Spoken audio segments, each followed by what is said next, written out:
disait dans son ouvrage, réfléchissez et devenez riche, que nous n'allons pas courir après la richesse, mais que nous allons plutôt l'attirer.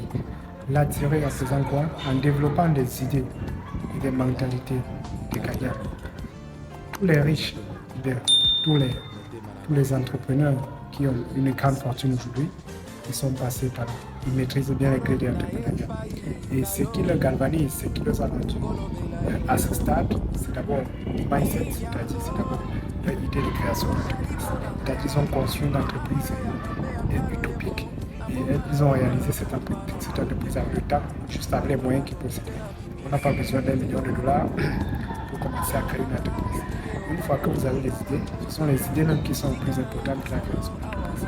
Si vous n'avez pas les idées, même avec $1 million, vous ne pouvez pas créer une entreprise réelle. Aujourd'hui, beaucoup de personnes possèdent des moyens, mais ils sont à court d'idées pour développer ces finances. C'est la raison pour laquelle vous voyez les bailleurs de fonds, ils possèdent énormément d'argent, mais ils sont obligés de chercher des gens ils sont obligés de chercher des porteurs de projets pour pouvoir financer leur projet. Et quand vous avez déjà un projet à réaliser, vous deviez établir ce qu'on appelle un business plan. Un business plan, ce sont des étapes de A à Z.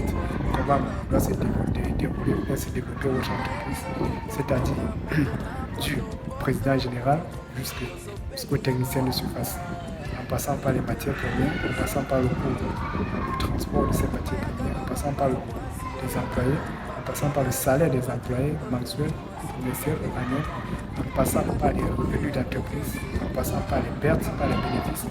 Ce sont tous ces éléments que vous devez consigner dans un business plan. Et une fois que vous avez conçu votre business plan, vous allez donc essayer de mettre sur pied votre entreprise de façon simple et pratique. Pour mettre sur pied votre entreprise, vous allez commencer de zéro. C'est-à-dire, vous commencez avec ce que vous avez sur la main. Je prends un exemple très simple.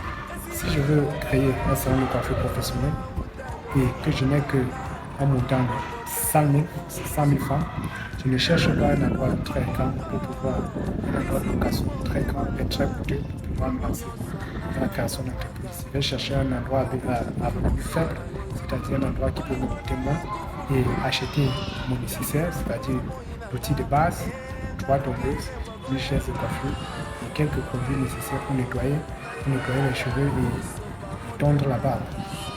Avec ces produits, déjà, je peux commencer. Et avec les revenus que je vais engendrer dans ce salon de coiffure, je vais pouvoir développer l'activité et la faire croître mes revenus et développer mon activité pour plus tard devenir chef d'entreprise, c'est-à-dire multiplier les autres salons de coiffure et plus tard et recruter des personnes qui plus tard travailleront à mon compte. C'est un exemple uniquement comme dans le salon de coiffure. Si peut-être, prenons un exemple commercial, peut-être dans la vente de l'alimentation, vous avez peut-être une recette de 30 000, vous avez 30 000 comme votre capital, vous vous rendez dans un marché, vous achetez des gamelles transparents et même un nombre de 25 gamelles, ça va vous coûter moins de 10 000 francs.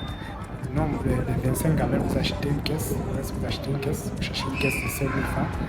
Avec une caisse de 5 000 francs, vous partez au marché des fruits, vous achetez les fruits, vous achetez ça 15 000 francs.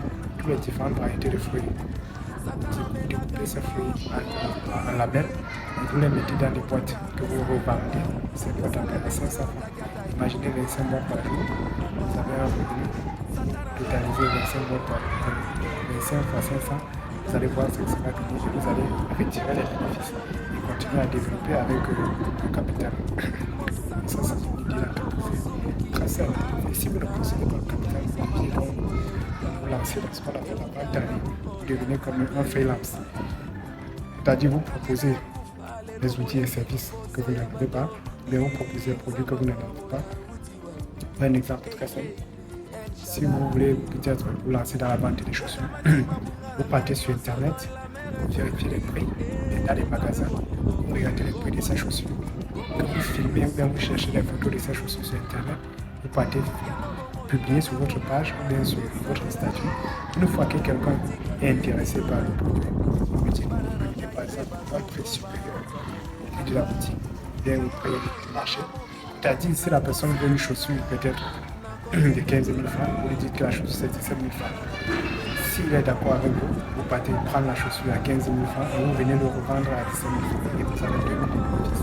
En faisant ça, vous avez cette paire de chaussures que vous retrouvez déjà à presque 20 000 ou à presque 20 000 de bénéfices qui entrent dans vos poches sans que vous ne faites rien, juste grâce à vos idées, grâce aux idées que vous avez développées et à votre manière d'agir et d'attirer la clientèle.